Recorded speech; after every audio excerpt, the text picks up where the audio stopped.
Welcome to another video lecture by Utkalp Digital Classes.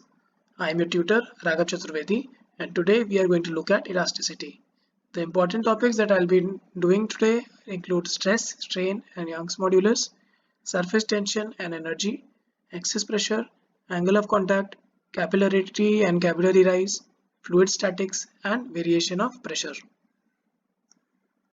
Let's begin our lecture by talking about some basic concepts. So we've already talked about what a rigid body is. So a rigid body is one in which the relative positions of its constituent particles remain unchanged when external deforming forces are applied to it. For example, carbon. Now you know that no body can be actually perfectly rigid.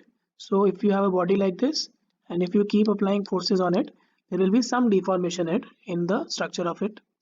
When these deformation forces are removed, the body tends to regain its original shape or size. Okay.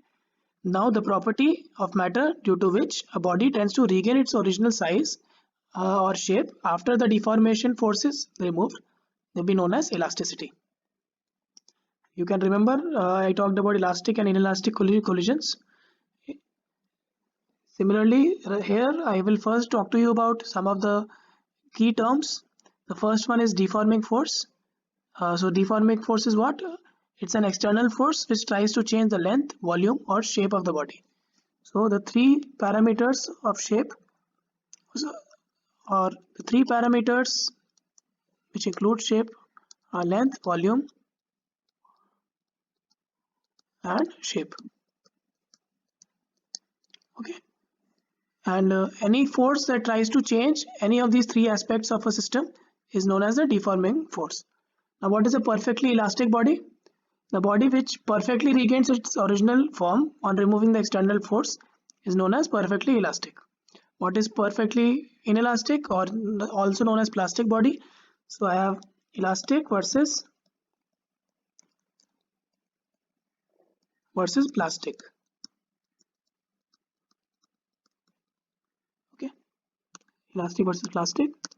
So you should note that the plastic body is one in which after you remove the deforming force and the body still remains in the same state, so it does not regain its original form. And the bodies which do not have the properties of the elastic bodies will be termed as plastic bodies. Then there is something known as the internal restoring force. So when external force acts at a substance, then due to the intermolecular forces, there is an internal resistance produced into the substance. Okay. So at equilibrium, the numerical value of internal restoring force is equal to the external force. So these are the important things that you should know about. So let's start with some basic formulas. The first one is stress. So what is stress? So the internal restoring force acting per unit area of cross section of the deformed body is known as stress. So it's the internal restoring force divided by the area of cross section, which is nothing but F by A, or as I already said that at equilibrium the numerical value of internal restoring force is equal to the external force. That is why I can even write this as stress is equal to F external divided by A. So this will be the first equation that you need to remember, and many of the questions are directly based on this equation. So stress is equal to F external on the body divided by A. The units of stress are Newton per meter square. Now there are different kinds of stresses. There is something known as the longitudinal stress. So when the stress is normal to the surface of a body, then it is known as longitudinal stress. For example, you can consider the case here where I have a rod and there is a wall here, and I am trying to stretch it in the direction which is perpendicular to the wall. Okay, or it's the stress that I'm or the force that I'm applying externally is normal to the surface of the body. Okay, similarly you have the tensile stress here. Let me just talk to you a little bit about these things. So I'll just mark this as A, mark this as B. So in tensile stress, the longitudinal stress produced due to the increase in the length of the body is known as tensile stress. So this is tensile. In both the cases, you are trying to change the length. Similarly, you have something known as the compressive strength. So what is compressive strength?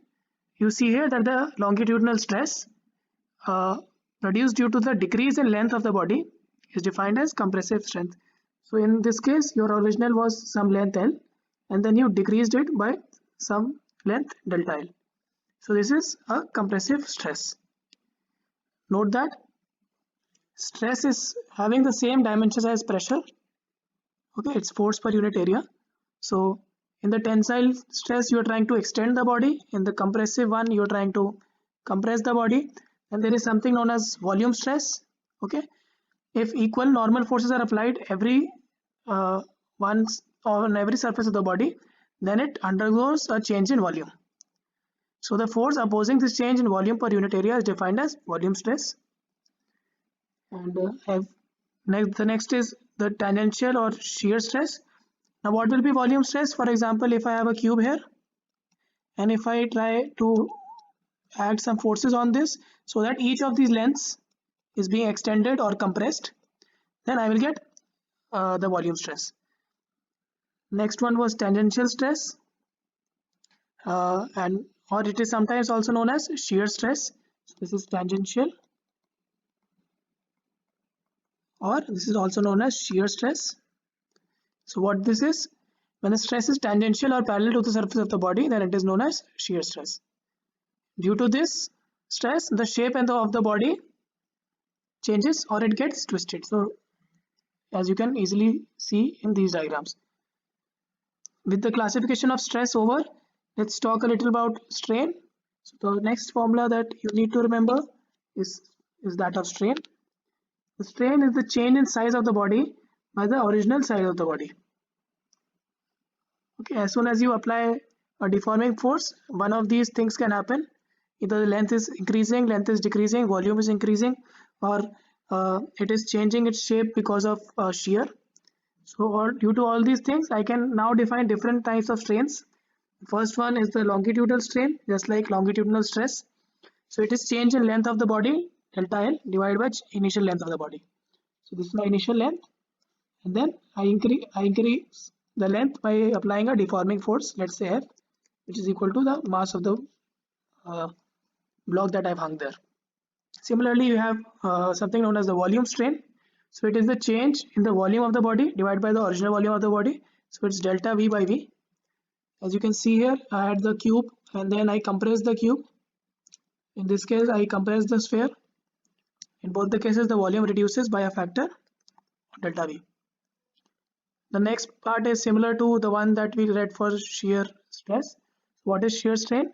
When a deforming force is applied to a body parallel to its surface, then its shape or size, not size actually, so only the shape changes, the size is not changing.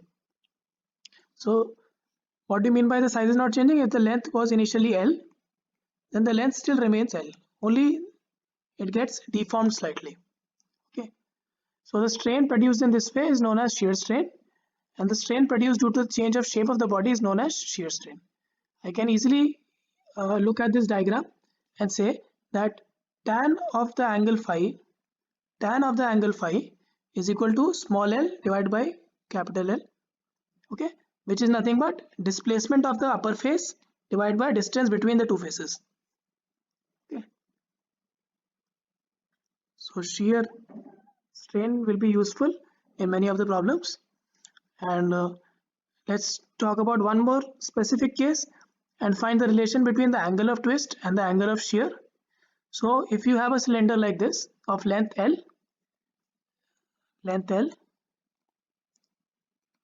and the radius is equal to R. Okay, and this is fixed at one end and tangential force is applied at the other end, as you can see in the figure. This is fixed right over here.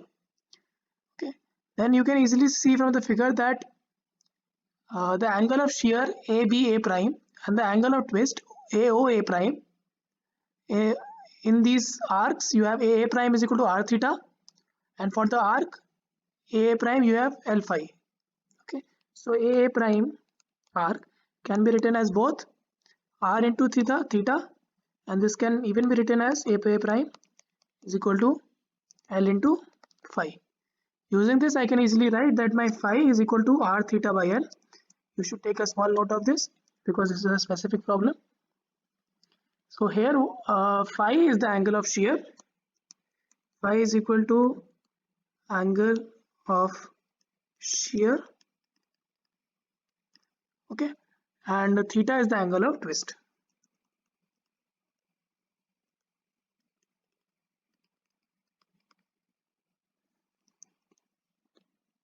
Next is the stress strain graph. So on the y-axis I have my stress, on the x-axis I have my strain, and then I will just talk to you about the different regions because sometimes these regions are important from the paper point of view. The first one is the proportion limit, which is shown here. So the limit in which the Hooke's law is valid and stress is directly proportional to the strain is known as proportional limit. Okay. So I will talk about Hooke's law later as well, but let's just give you what this means. Hooke's law says that stress is directly proportional to strain. Okay. And when does this happen? This happens till the point, till the proportionality limit in the system. What is the elastic limit? The elastic limit is the maximum stress which on removing the deforming force makes the body to recover completely to its original state. So till this point, if you keep on applying stress and you suddenly remove the stress, what will happen is the body can still go back to its original shape. Okay, so this entire region will be known as the elastic region. What is the yield point? It is denoted by y. So the point beyond the elastic limit, at which the length of the wire starts increasing without increasing stress, is known as the yield point.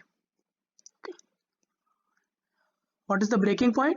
The position when the strain becomes so large that the wire breaks down at last is known as the breaking point. At this point, the stress acting in that wire is called breaking stress and the strain is called breaking strain. Now there is something known as the elastic after effect and the elastic fatigue, but I will not talk about these things right now. There is also something known as creep. I'll just tell you the definition of creep. So if a small force is applied for a long time, then it causes breaking down of the metal. Okay. For example, if a fan is hung from a ceiling for 200 years, then its shaft will start to break. So similar to this case, I have something known as the breaking stress. So the stress required to cause actual fracture of a material is known as breaking stress. And I think this is all you guys need in terms of the definitions for attempting any question from these topics. As I already mentioned Hooke's law, so I'll just mention it here so that I don't have to mention it again. So Hooke's law says that if the deformation is small, then the stress in a body is proportional to the corresponding strain. And this happens within the elastic limit that I have told you about, or the proportionality limit. This constant, whatever constant you have, if stress divided by strain, stress by strain is equal to some constant value, and this constant value is known as the modulus of elasticity or the coefficient of elasticity. We will talk about different coefficients of elasticity such as the Young's modulus later. So I've talked to you about the Hooke's law. Now let's talk about the first modulus, which is the Young's modulus, which will be denoted by y. So I need you to make a note of y. So within the elastic limit, the ratio of the longitudinal stress and longitudinal strain is known as the Young's modulus. So longitudinal stress was F by A, longitudinal strain was delta L by L, or change in length by total length, is equal to F into L by LA. Similarly, I have the next one, which is the bulk modulus. It is denoted by K or B. What is the bulk modulus? Within elastic limit, the ratio of the volume stress and the volume strain is known as bulk modulus of elasticity. What was the volume stress? It was again F by A, and volume strain was minus delta V by V. Okay. Here note that the minus sign indicates that there is a decrease in volume with an increase in stress. So as the stress goes up, okay, the volume goes down. You can find the bulk modulus of ideal gas. You can even use the Young's modulus to find the increment of length due to some rod's own weight. So these are just some specific examples that we'll look at later if we have time. The next thing that I want to talk to you about is something known as C. C is nothing but the compressibility. It's the reciprocal of the bulk modulus of elasticity. Okay, this is also important because sometimes they, instead of giving the bulk modulus, they give you the compressibility. Next is something known as the modulus of rigidity. So this is the modulus of rigidity. Okay, this is Young's modulus, and this is your bulk modulus. This is compressibility. All these definitions are extremely important. So what is the modulus of rigidity? Within elastic limits, the ratio of shearing stress and shearing strain is known as modulus of rigidity. It's given by this form right over here. Okay. Note here that the angle of shear, which is phi, is always taken in radians when you're trying to calculate this. Next, I can easily write something known as the Poisson's ratio. Poisson's ratio. What is it? In elastic limit, the ratio of lateral strain and longitudinal strain is known as Poisson's ratio. So you have lateral strain by longitudinal strain given by beta by alpha, where beta is equal to minus delta d by d, okay, and alpha is equal to delta L by L. So delta L by L because of the longitudinal strain and delta d by d because of the lateral strain. Note here in the diagram I've shown you how this actually happens.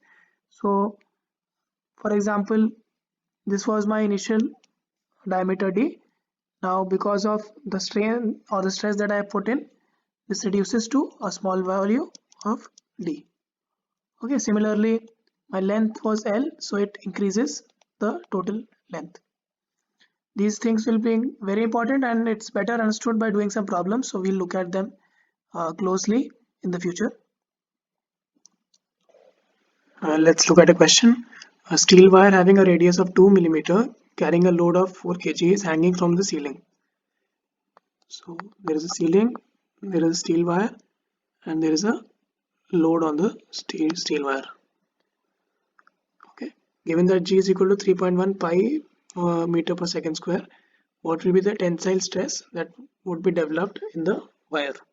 So you are given the radius of the wire, R is equal to 2 mm. You are given the mass of the load is equal to 4 kg. Okay, so you can find the stress, which is nothing but F by A, which is mg divided by area is pi r square. Okay, this gives you a value which is equal to 4 into 3.1 pi divided by pi into 2 into 10 to the power minus 3 square, nothing but 3.1 into 10 to the power 6 Newton per meter square. So let's look at the next question. A rod of length L at room temperature and uniform area of cross section A is made of a metal having coefficient of linear expansion alpha. It is observed that any external compressive force F, if applied on each of its ends, prevents any change in the length of the rod. When its temperature rises by delta T Kelvin, Young's modulus Y for this metal is given by which of these? So I can easily write that my Young's modulus is stress by strain. Okay, now stress is what? Stress is force per unit area, and strain is what? Strain is your delta L by L. Now I can use the coefficient of linear expansion. So what was my coefficient of linear expansion? Coefficient of linear expansion was delta L divided by L into delta T. Okay, so from here I can write the delta L by L implies delta L by L can be written as alpha into delta T. So if I just substitute it here, what do I see? Then I can write my modulus as F divided by A into alpha delta T. Next, we take a look at surface tension. So surface tension is basically a property of the liquid. The liquid surface behaves like a stretched elastic membrane, which has a natural tendency to contract and tends to have a minimal possible area. So this property is known as surface tension. First of all, I'll talk to you about the intermolecular forces that are there briefly. So there are two types of intermolecular forces. First is the cohesive force, other is the adhesive force. So one is cohesive, another one is adhesive. Okay, so what is cohesive force? It's a force acting between the molecules of one type of molecules of the same substance. For the adhesive one, it's the force acting between different types of molecules or molecules of different substance is known as adhesive force. Okay, so same type, the force between same type of molecules and force between different types of molecules. How will this, what's a basic example of this? For example, if you have water uh, kept over, let's say, a solid floor, then the forces between the water molecules will be cohesive. The forces between the solid molecules will be cohesive, but the forces between water and solid molecules will be adhesive. Okay, this is a very basic example. So let's look at some essential formulas from this. First of all is the explanation that I given here, which is T is equal to F by L. And what is it? I'll try to explain this using some more definitions. So first of all, surface tension can be defined in terms of an imaginary line on the surface. Okay, so if I have a surface like this that is given to you in gray. Okay, now the force acting per unit length of an imaginary line drawn on the free liquid surface at right angles to the line and in the plane of the liquid surface is defined as surface tension. So what is surface tension? It is the force acting per unit length, okay, of the imaginary line. So I have drawn an imaginary line on the surface, and the force acting per unit length of this imaginary line will be known as your surface tension. Now the surface on either side of this line exerts a pulling force on this line. Okay, so this is my line. Then whatever surface is on this side and this side, they try to pull this on both the sides. Okay, and the force by which they pull is given by F. And if the length of this imaginary line is given by L, then I have my surface tension defined as T is equal to F by L. This is the basic definition of surface tension, and we'll look at some illustrations to make a clarity of what we generally mean. So when any needle floats on the liquid surface, then how do you calculate the tension? So first of all, I have my system here with where there is a needle or some ball on the liquid surface, and then how will the tension forces act? So the surface tension forces will act along the surface. So at this point, at this, for example, this was my circle. So at this point, whatever tangent was there, my surface tension forces will act along the tangent. Okay, as we saw, they are acting on the surface itself. So it's an imaginary line on the surface, and then your forces are trying to pull it. So here you have surface tension such as T and T here, which you can resolve into two components. Similarly here. Next we can look at this. So the second case. So here what is given? A needle is lifted from the liquid surface, then the required excess force will be. So what will be the excess force? If I am trying to lift this needle up, there will be forces of surface tension, okay, which be tangent to these surfaces.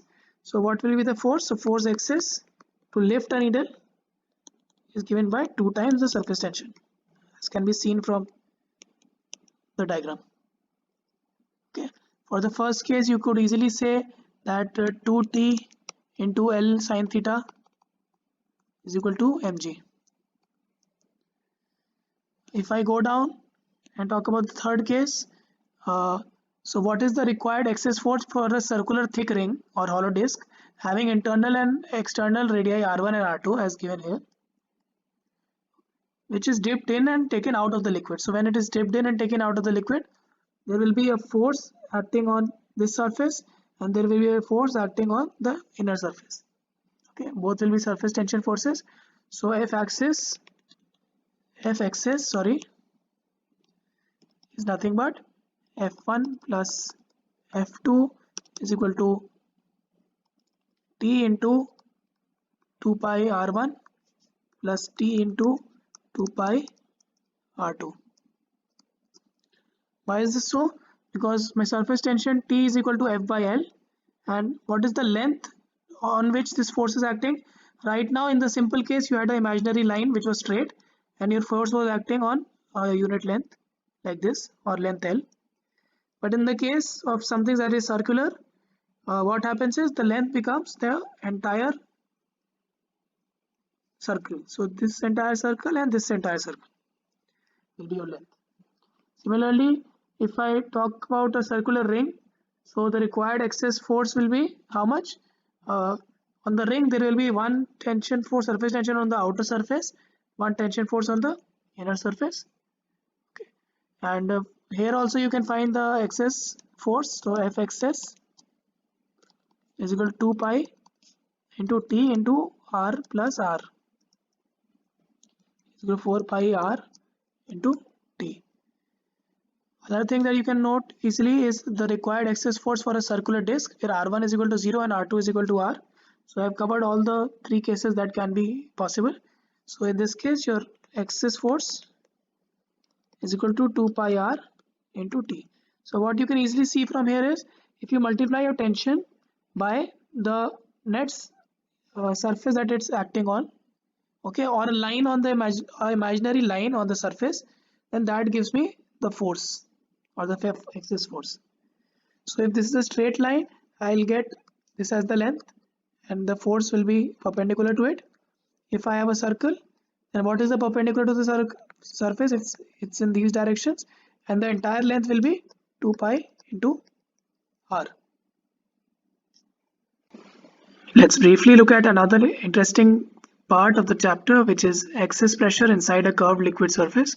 So the first thing that you should notice, the pressure on the concave side of a curved liquid surface is greater than that on the convex side. So pressure on the concave side is greater than the pressure on the convex side, okay, of a curved liquid surface. Therefore, there is a pressure difference between the two sides of a curved surface.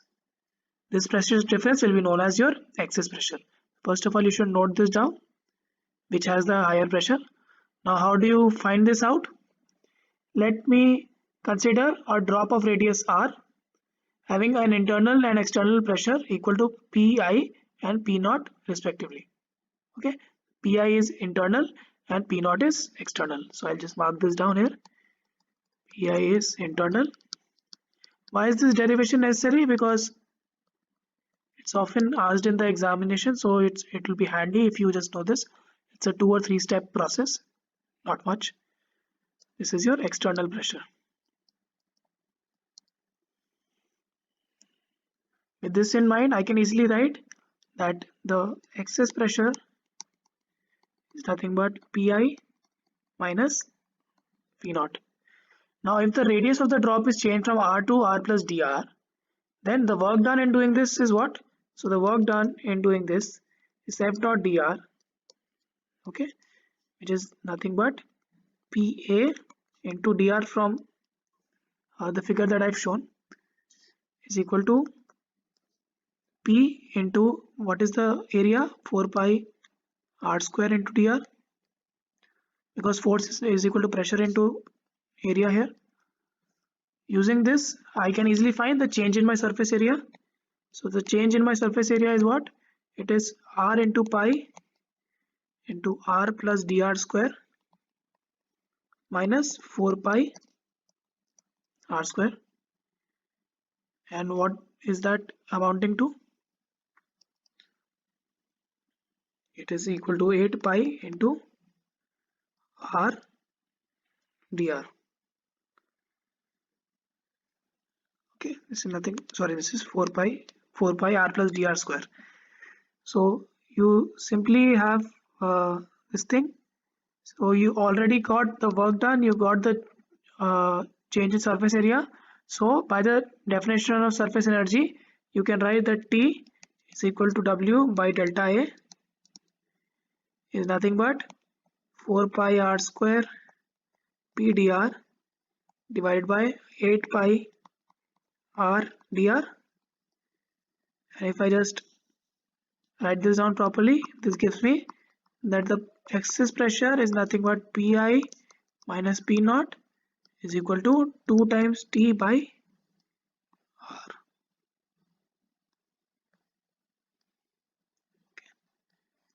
2 times T by R. What about the excess pressure inside a soap bubble? So the first case was excess pressure inside the drop. This is my case for the drop, which turns out to be 2T by R. For the case of a soap bubble, what happens is the soap bubble has two surfaces. It does not have one surface.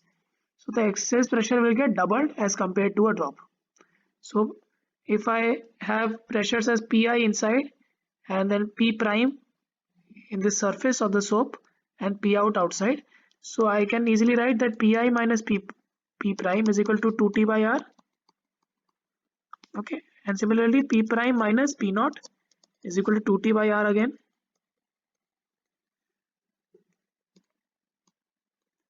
So this gives me that the excess pressure Pi minus P naught is nothing but 4T divided by R. These two results can be remembered and they can be derived as well in the paper. Always remember that for the liquid surface, pressure is on the concave side will always be higher, which I mentioned in the first point. Also, if a bubble is formed inside a liquid, then the pressure inside the bubble is more than the pressure outside the bubble. Also, a soap film is formed in a wire frame. In that case, a loop of thread is lying on the film. If the film inside the loop is broken, then the tension in the thread will be 2 times T into R. Let's look at another question. A soap bubble blown by a mechanical pump at the mouth of a tube increases in volume with time at a constant rate. The graph that correctly represents the time dependence of pressure inside the bubble is given by which of these? So this question was a bonus question in the 2009 JEE mains paper. And let's see what was the actual answer. So your volume is given by the velocity into time. Let's say velocity is c, or the rate is c, and the time is t, where c is the constant rate. I can write my velocity as, sorry, my volume as 4 by 3 into pi into r cube, where r is the radius, which is equal to ct again. So I can write that my radius can be written as some constant k into t to the power 1 by 3. Now if I have the radius, I can write my pressure. So how is the pressure related? We know that the pressure is equal to P naught plus 4T divided by K T to the power 1 by 3, or 4T by R, because this is a soap bubble, so it has two surfaces. So 4T by K T to the power 1 by 3 is nothing but P is equal to P naught plus some constant C prime into 1 by T to the power 1 by 3. This is my point of contact. This is my point of contact. This is my point of contact. So I have a tangent like this. Here I have a tangent of the liquid surface like this. I have a tangent of the liquid surface like this. I have a tangent of the solid surface again, and the solid surface again. So what is the angle of contact? It is the angle enclosed between the tangent plane at the liquid surface and the tangent plane at the solid surface at the point of contact inside the liquid. So it will always be taken inside the liquid. This is angle of contact, theta c, and theta c. Okay, I should talk about some of the effects because they might be asked in the paper as a factual question. So how does temperature affect the angle of contact? First of all, temperature affects the surface tension, so you should note this down as well. So if my temperature increases, okay, that will imply that the surface tension decreases. So the surface tension will decrease. Now how does it affect my theta? Now there's a relation that you should, I think, note down, which says that your cos theta c, or the cos of the angle, is inversely proportional to 1 by surface tension.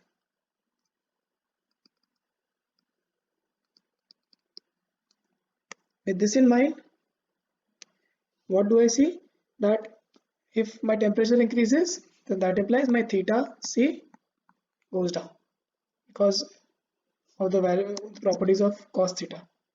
So on increasing the temperature, theta c decreases. This is the first thing that I want you to note. Second is about the effect of impurities.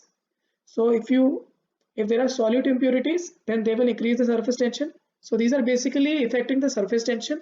So whatever properties I'm telling you are worth mentioning. So solute impurities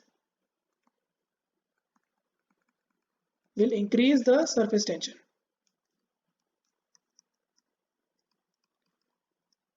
Okay, and then you can use the same relation again. Note that partially soluble impurities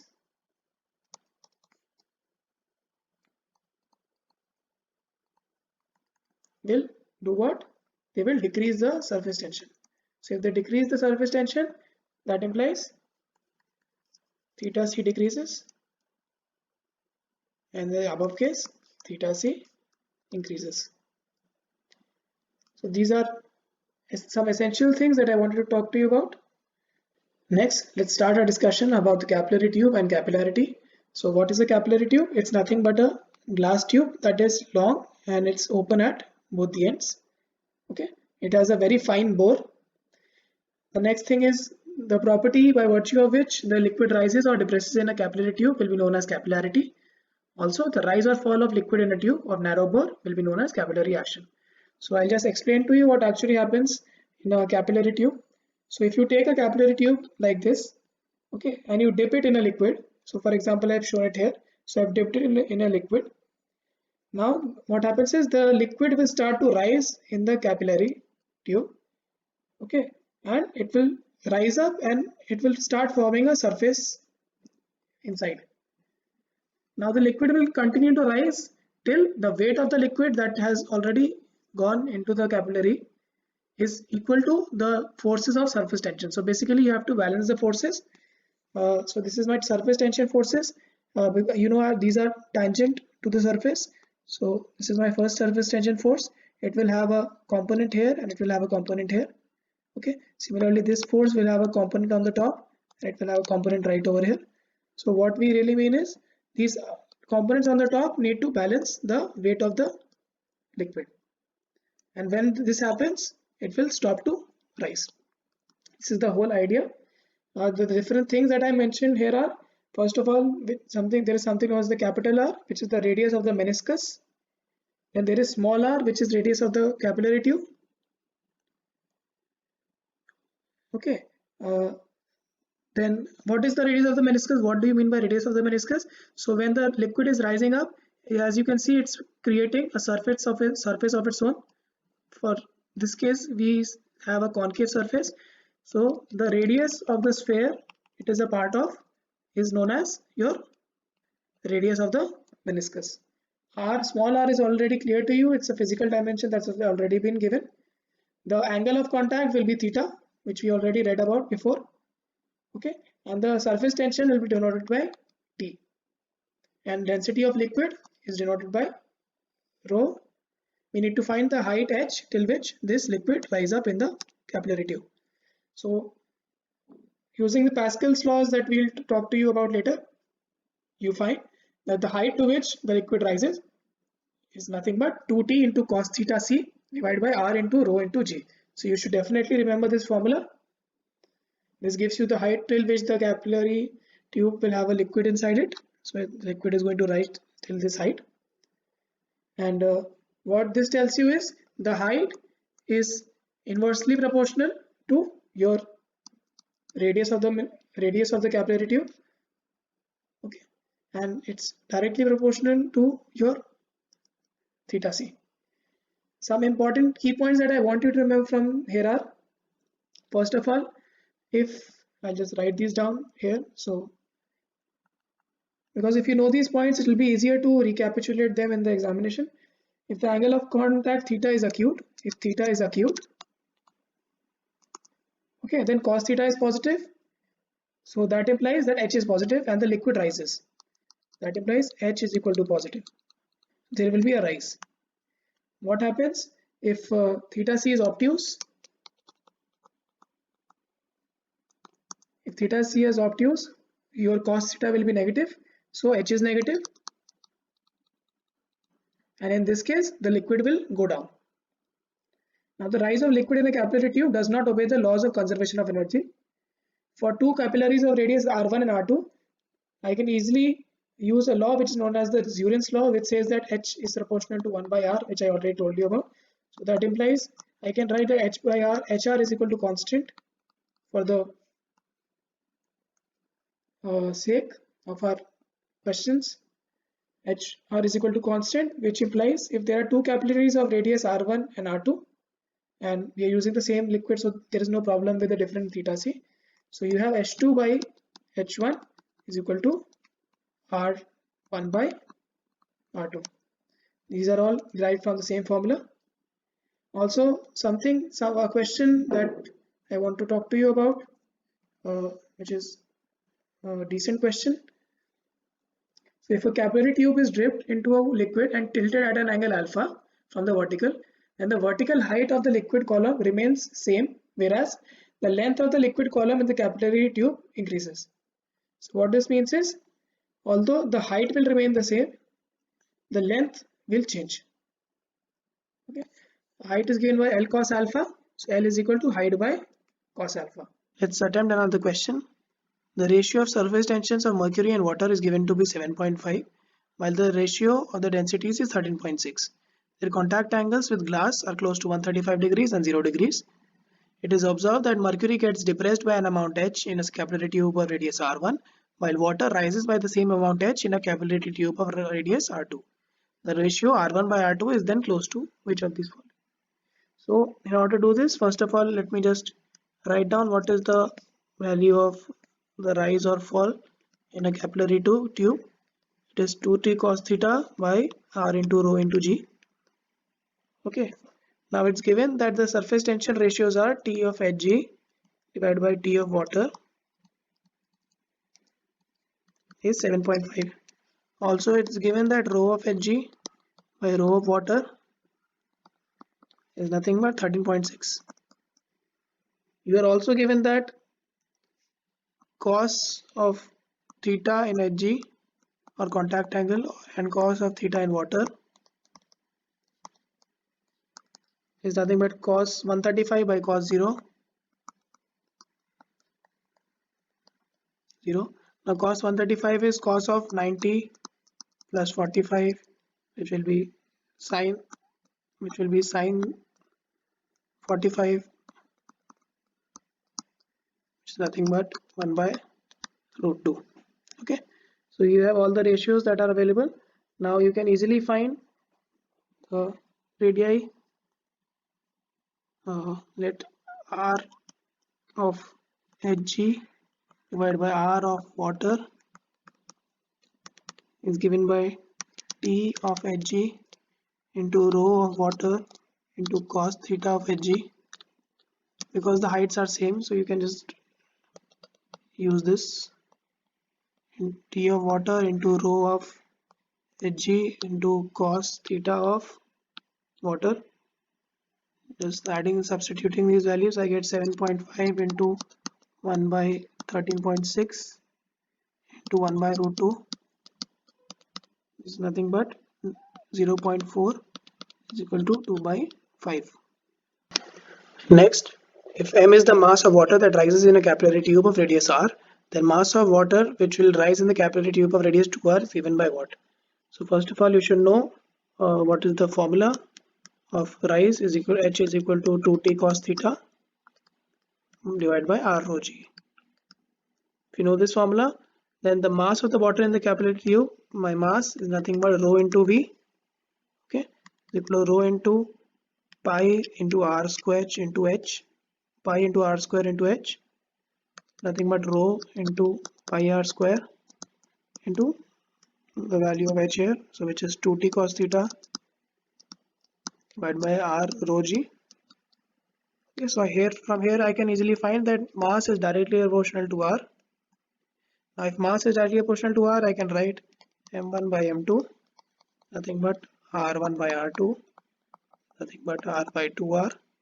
Therefore m2 is equal to 2 times m1 is equal to 2 times m. Next, let's briefly talk about fluid statics. So as we already know, matter exists in three states: solid, liquid and gas. So liquids and gas are referred to as fluids because they have the tendency to flow. Okay, so let's talk to you about some of the basic definitions. First is density. So what is density? Density is mass per unit volume.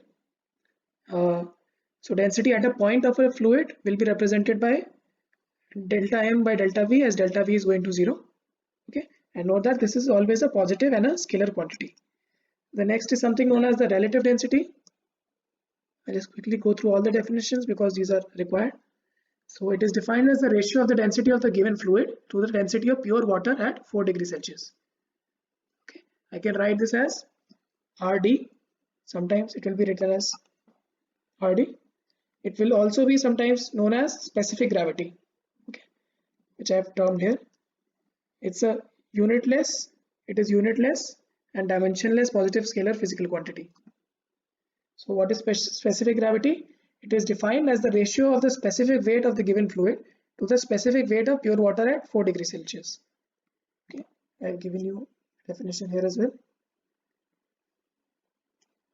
Okay, how do you really find the specific weight? You just multiply your rho or your density into acceleration due to gravity.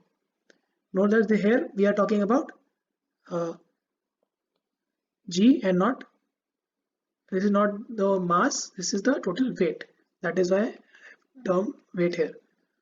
Okay, note that specific gravity of a liquid is numerically equal to the relative density of that liquid, and for calculation purposes they can be used interchangeably.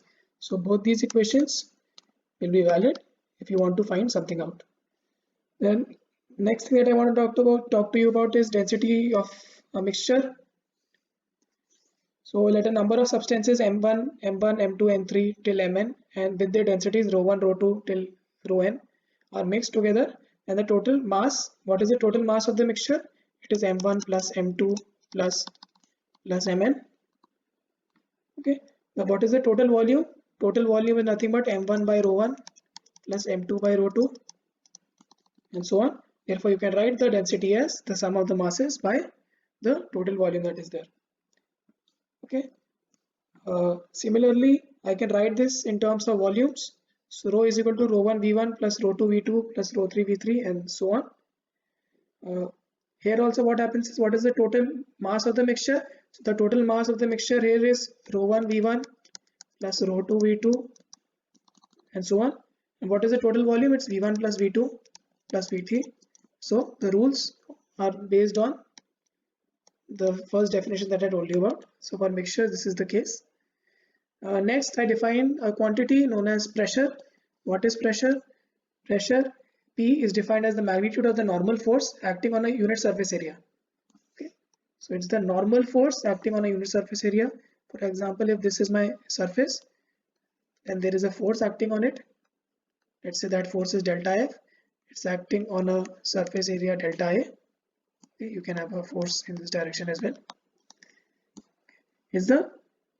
So my pressure is given by delta F by delta A.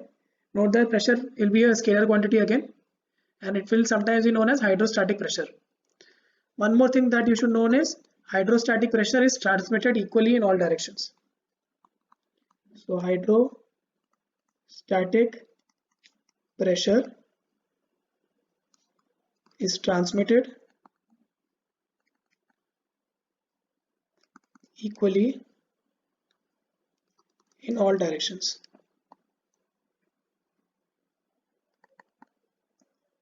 What does this actually mean? For example, I have a column or I have a bucket filled with water till this. I have a bucket with water till this point, and I want to find what is the pressure right over here. Or okay, so what is the pressure here, and how does it compare to the pressure somewhere here? Okay, or let's not compare it right now. Let's just write what is the pressure at this point. So if I want to find the pressure at this point, okay, you should note that the pressure at this point is transmitted equally in all directions. So pressure will be transmitted equally in all the directions. So I'll talk about certain kinds of pressures to you. Okay, so there is something known as the atmospheric pressure that you will be hearing about a lot. So the first one is the atmospheric pressure.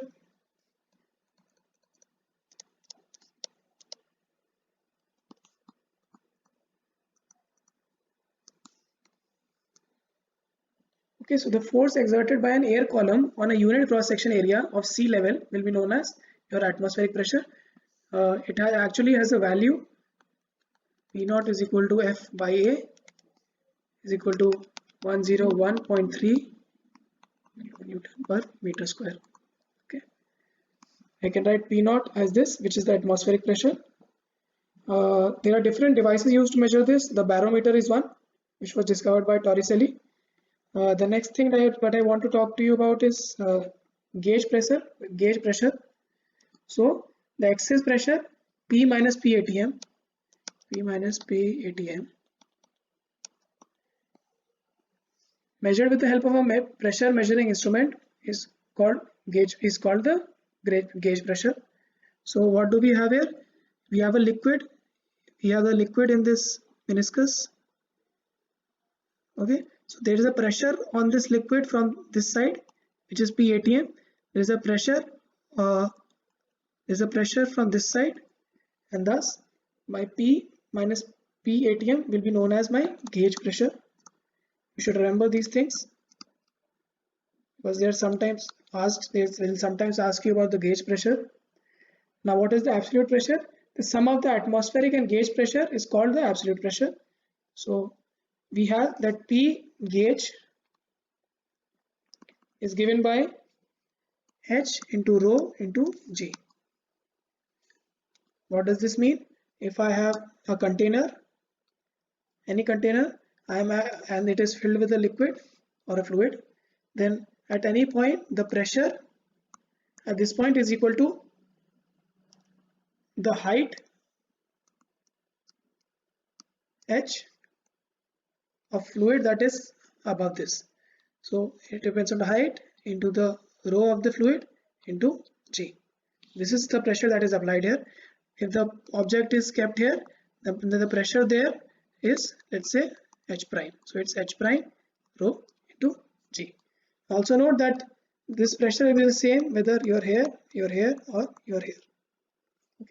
So this is your gauge pressure. Now I want to find the sum of atmospheric and gauge pressure.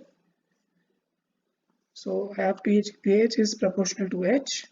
My absolute is equal to P ATM plus P gauge is equal to P naught plus H into rho into G. This is one of the most important equations that I really want you to remember. You can find the variation of pressure with respect to depth. So we have this thing in front of us. Let pressure at the surface L be equal to P1 as mentioned, and the pressure at the surface M be equal to P2. Then I can write that P2 into A is equal to P2 into A is equal to P1 into A, talking about the forces here, plus rho G into A into Y2 minus Y1. Okay, writing this down, I can easily get that P2 is equal to P1 plus rho G into Y2 minus Y1. Okay, where pressure gradient, also I can write that the pressure gradient dP W by delta Y is nothing but rho into G. These two things you should remember. First is what I already told you. So if we have a pressure at some point 1, the pressure at the point 2 will be equal to the pressure at the point 1 plus the pressure of the fluid that is between these 2 points. Okay, so this is the most general equation for what I did here in terms of gauge pressure. Okay, note that the pressure is independent of the shape of the condenser and the pressure is same at 2 points in the same horizontal level. Next, let's talk about pressure in case of accelerating fluids. So in this problem, for example, I've given you an elevator which is going up with an acceleration a0. Then if I want to find the pressure at the depth, say h, then that is nothing but P is equal to h into rho. Now instead of G, I will have G plus a0. Similarly, if the elevator was going down, then I would have written, for this case, I would have written h into rho G minus a0. Okay, these things should be very clear. Now what the next thing that I want to talk to you about is the free surface of liquid in case of horizontal acceleration. Now if the axis is horizontal, what happens is some amount of the fluid from the behind will rise. Okay, and what you should remember from here is your tan theta is equal to mass into a0 divided by m into g, which is equal to a0 by g. Okay, so if P1 and P2 are pressures at the point 1 and 2 as shown in the figure, then P1 minus P2 will be written as rho G H1 minus H2. Let's look at another question. A long cylindrical vessel is half filled with the liquid. When the vessel is rotated about its own axis, the liquid rises up near the wall. So what is this telling you? You have a vessel with, let's say, liquid till this height. Okay, and then you start to rotate it. What do you get? You get something like this.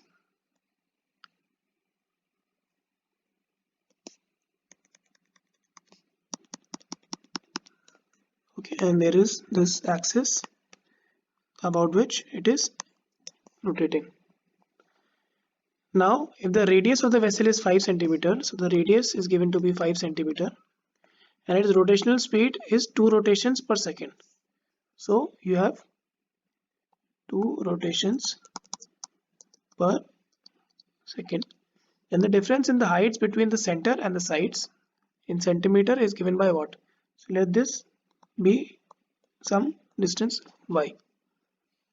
Now I know that v square is equal to u square plus 2gy.